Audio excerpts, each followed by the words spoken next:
The town of Shipka spreads along the steep slopes of the Balkan Mountains and enjoys a beautiful view of the Valley of Roses and Thracian Kings. The proximity to the Balkan Mountains and the mixed deciduous and pine forest ensure the connection of Shipka in the purity and prosperity in Bulgaria. We headed to this small town to find out how young people live today. Shipka is a beautiful historical town surrounded by mountains. Currently it has around 1,400 inhabitants. But from this number, majority of people are kids or elders. Shipka, as well as other Bulgarian villages, lacks a whole generation, young people. That is why it's so rare to meet a youngster there, what's more, a youngster from another country. For this reason, we wanted to know how is life in Shipka for a group of volunteers who are having their EVS in this town. Hello, we are in the town of Shipka and now we are going to talk to Pedro. Pedro, can you tell us something about yourself? So I'm a Portuguese guy. I came from other project before. I love gardens and in Lisbon I was part of a shared sustainable garden and I was in faculty. I tried to do something interesting. The faculty was not very interesting. I still not finished the faculty, but then I love Slavic language. I like gardens, so Bulgaria was the perfect place to be. I applied for this project because they have a permaculture garden. So yeah, I'm in this place and I like very much the countryside life here. Okay, and you are a young person from a completely different country, from a completely different culture. So how do you, how is the life for a young person from a different country here in Shipka? Because I guess there is not that much of foreigners. And so tell me, how do you see it? How I feel, yeah. Feel it, yes. Yeah, I'm a different person because the normal young people, they will get tired of this life very easily.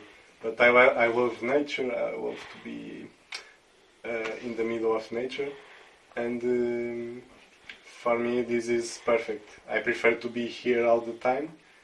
I don't have a lot of things. I have like 3 shops with food, 1 shop with everything where I can find like pieces for bikes, screws, nails, everything in 1 shop, and we don't have nothing more here. But I prefer to live in a place like this. They call it town, but it's like a village, and go sometimes to the town, to the cities, like Sofia or something, to be more, to know new people, meet new people, and yeah, sometimes I need that thing. Because here it's always the same people, always the same routine. Okay, and what are you doing here in your free time then, when you are here in Shipka? Free time? I think my free time and my work time are more or less the same thing, because I like to work in the garden in my free time. So it's part of my work too. But sometimes I just hike to the mountains. In the other days I went to Shipka Monument. I went to Buzluja. It's very nice. We have a lot of nature. Yeah, it's like this. You don't have a lot of things to do, but it's nice if you like nature. Yeah, so you said there is not that much to do for young people. So you are here for some 3 months, so I don't know if you can tell me, from your point of view, what are advantages and disadvantages for like young people that are living here, from your point of view? Disadvantages are like the thing that I said, like if you want to party and to meet new people, new and young people, You have to go to other city because here you only meet old people Yeah. and very young people. Mm-hmm. Sometimes it's nice. We do some events here, and to meet the young people, it's very nice, and the old people. Mhm. It's the language is a bit a barrier, but you can always communicate even if you don't know the language. Okay. And from the point of view, maybe for opportunities like job opportunities, I don't know if you can tell me, but do you think that the young person would have something to do here, really, like live here for a long time? If you are talking about Shipka, it will be difficult maybe because, as you can see, there is only 4 places for jobs. Like you have only 3 shops for food and 1 shop for everything. Yeah. So if you want to get a job here, you have to create something. Okay. Or maybe you can live here and, for example, work in Casabac and you have more opportunities for sure. Okay.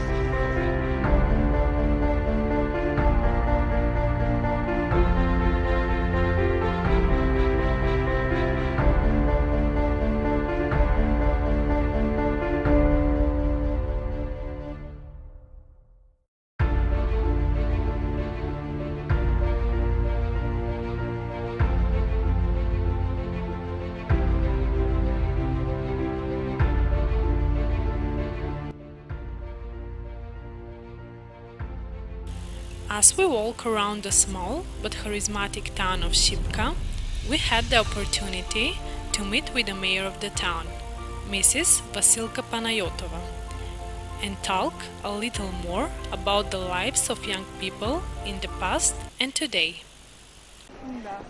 Това, което другото прави впечатление в малките населени места, това е, че ние живеем като едно всъщност голямо семейство.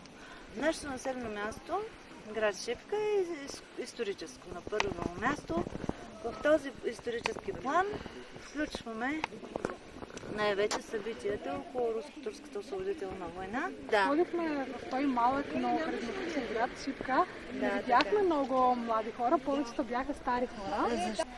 Това, което видяхте, че има повече възрастни хора, всъщност е главно и единствено, защото младото население е работоспособно в тази възраст. Всичките някъде работят в този период от деня. Така че се връщат след 17:30 от близкия общински град Казанлък, където пък главно работят в местния военен завод Арсенал и в другите заводи, които са обхванали индустрията на град Казанлък. Значи, като разбрах, той малък град няма доста възможности за младите хора, нали? Тук в Шипка ли? Да, в Шипка. Не, няма много възможност за млади хора, точно защото ние всъщност нямаме толкова много заводи, фабрики.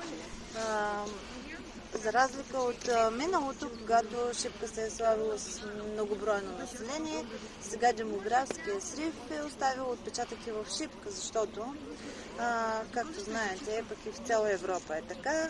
Смъртността е голяма на населението, раждаемостта е ниска и оттам вече демографския срив е факт. Ще можете да ни обясните разликата за града, как е било в миналото и как е сега? Да, ще ви обясня. Шипка, когато на Руско-турската война е било всъщност една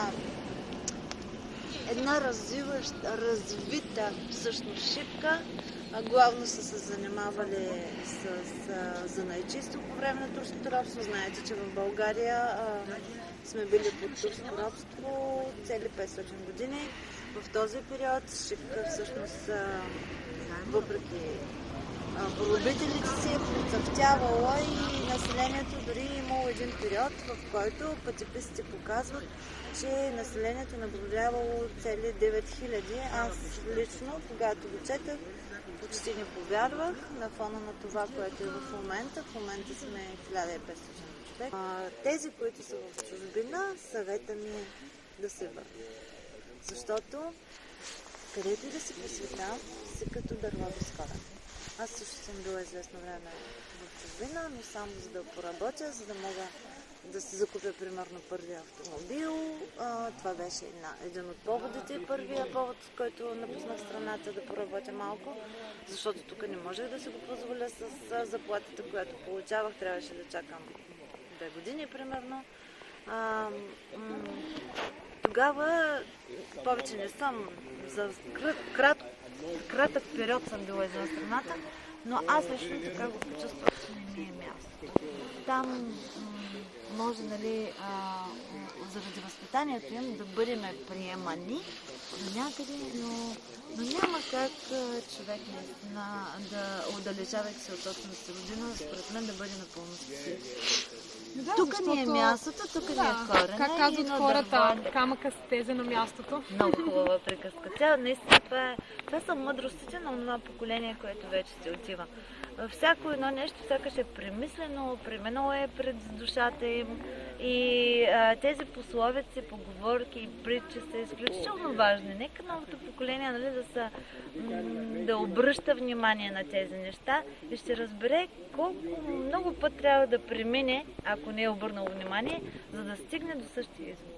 Много ви благодаря. Аз съм много щастлива, защото приехте нашата покана да бъдете част от нашия филм. Много се радвам. Аз също много ви благодаря. Поздрави на Кочана. Изключително съм щастлива.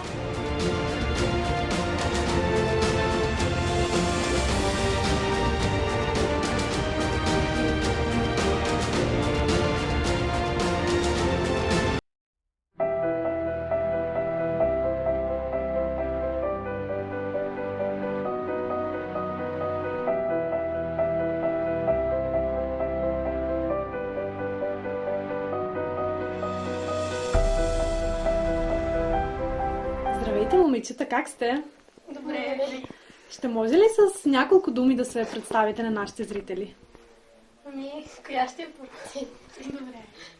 Казвам се Мария от град Шипка, на 13 години съм и уча тук в училището в Кирил и Методий в 7 клас. Аз съм Александра от Шипка и уча в художествената гимназия в Казанлък. Аз съм Ани, уча в град Шипка, където живея в град Шипка и съм на 10 години. Хареса ли ви да живеете тук? Да. А бихте ли се замислили да живеете и по-нататък в бъдещето тук, в този малък, много харизматичен град Шипка? Да. Да, според мен, защото въздуха е много хубав, градът е много красив, има много забележителности. Да, и много е спокойно. А вие, момичета? Ние също. Имате ли достатъчно приятели на вашата възраст тук в малкия град Шипка? Да. Ще можете ли да ми опишете едно ежедневие? Как ви минава деня? Какви активности имате? Ние и трите сме постоянно, всеки ден. Понякога излизаме навън, отиваме на разходки. Понякога сме вътре, гледаме в телефоните, играем и така. И пишем домашни. А вие, момичета? Също. Също. Добре, имате ли си хоби? Да танцуваме. Да. Какви танци? Модерни. И постои ли тук? Къде го правите това? Вкъщи. В къщи. А постоят ли такива уроци, където можете да учите как да танцувате? Не сме се замислили. Аз съм се замислила, обаче не знам. А бихте ли се замисляли да живеете в бъдещето тук? Да. И какво бих работили? Аз фризьорка. И аз същото. Аз бих станала художничка. Браво!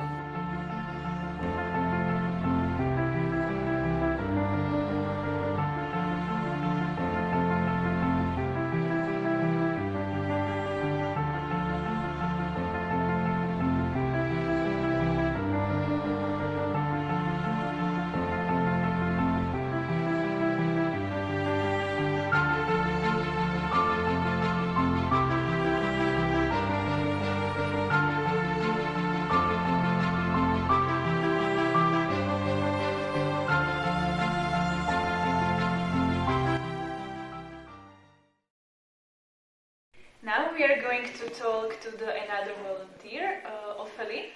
So Ophelie, you are here as a foreigner and as a young person in this small town. So tell me, how is it here for you? How do you like it here? For me, it's very nice because I live in a house with a few volunteers and also a Bulgarian woman and her daughter. So, and to be in the middle of Bulgaria and in nature is just well nice. So I feel very good. So you like this small town, almost village life? Yeah, I really like it. And in France, my parents, they live in the countryside, so that's why I think I really like it too. It's like a reconnection to the nature, because before I was living in the city before to come here. Yeah, and what do you do here, like in the free time? Here in Bulgaria? Yeah, here I mean in the Shipka. Yeah, in free time I really enjoy to walk in the forest. There is some hiking to do, like very big one, like 20 kilometers, but there is also a nice walk to do just in the forest. And I'm here since the summer, so I see the different seasons and I really enjoy to just be in the nature. Yeah, the nature is beautiful, but what do you think about the opportunities that young people have in this village? Actually, I don't really know about them. The opportunity, I think it's good to reconnect also with all people, because there is a lot of people who live here. So like intergenerational thing, it's nice. But after to have to go to an exhibition or something like this, it's more difficult. But in our project, we are in charge of the community center. So we try to organize some exhibition, also some projection of movie. So there is possibility to enjoy also the time here in a little village, but then to study, of course, it should be in a big city. Yeah, if you could decide, would you live here? The whole life? I don't know for the whole life, but I will be here for 1 year. So actually, for the moment, I'm very good here. For the whole life, I think at one moment I will miss my country. But I'm thinking to, after, when I will come back in France, to live in the countryside and to be more in contact with the nature. And thanks to be here that I realized this. Yeah. That's very nice. Do you see some like advantages and disadvantages for young people here in this village? Yeah, the advantages is like you can feel free to do what you want, because there is nature everywhere and there is opportunity to do something like cultural thing, as I say, with the community center or something like this. Disadvantages is if you want to go and to party, it's like it will be in a house and not in a bar, because there is no bar. Yeah. And if you want to do shopping, for example, there is nothing. It's more difficult. And to study, of course, it's to go in a bigger city. Yeah. Okay, thank you.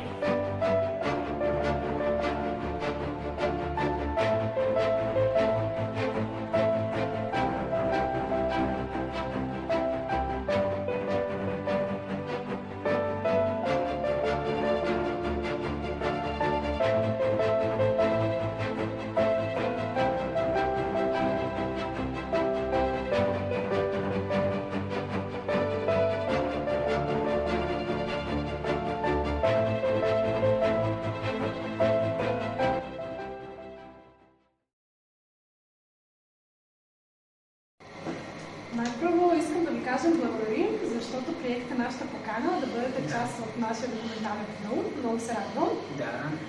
Ще може ли с няколко думички да се представите на нашите зрители? Мога да. И аз благодаря за това, че имам възможността да разговарям с вас.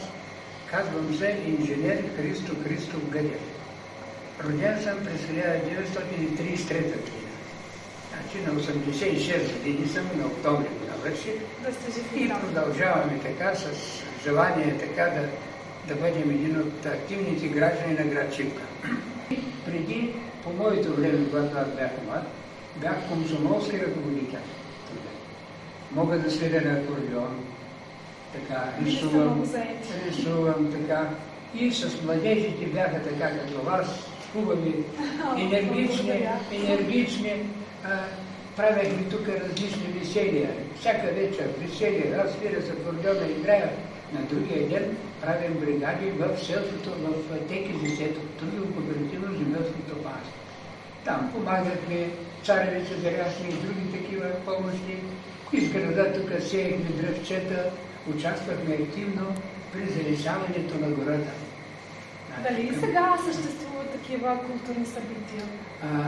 Сега малко се промениха нещата. Младите хора намират като че ли по-други занимания сега. По-други занимания. Те вече се занимават с съвременни там компютри, телефони и така нататък. Но те участват, те се събират по разни дискотеки, разни концерти, кога се правят, нали. Преди ние така се решаваме, защото такива бяха условията. Нали, с един акордеон ние създавахме условия младите хора да се танцуват, да се веселят, да се веселят и тогава. Много това се дължи, че младите хора, нали, се пръснаха, отидоха едни в чужбина, други в други градове, като че ли по-малко дечица вече почнаха да отглеждат, по-малко дечица.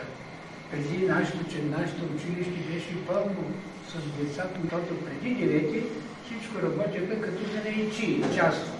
Обаче след 9 септември те бяха обединени в една кооперация, Жарска. И тя произвеждаше ножове, вилици, лъжици, дърводелски мебели, столови, маси. Много хубаво се развиваше.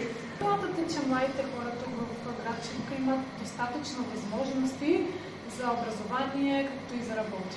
Да. Ами вижте, те имат до средно образование. След това могат да отидат в София, да завършват Софийския университет и пък или машинния, или други така. Има за сега в България има голяма възможност за обучение, докато преди имаше много трудно влизане в тези висши учебни заведения. Какво ви липсва от миналото? Моля? Какво ви липсва от миналото? Какво искате да се върне?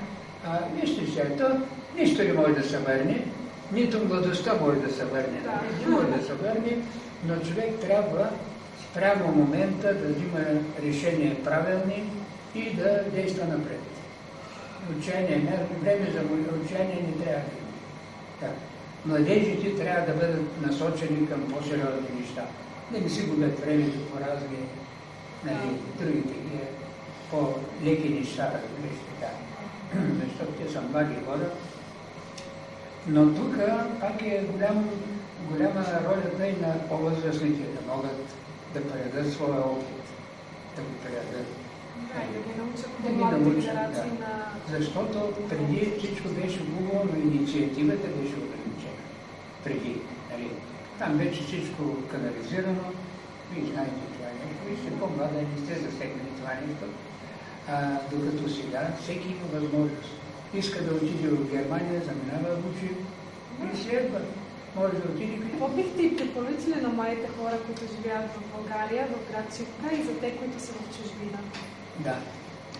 Ами, аз бих препоръчал това. Никога да не забравят България, защото като България друга страна в света няма.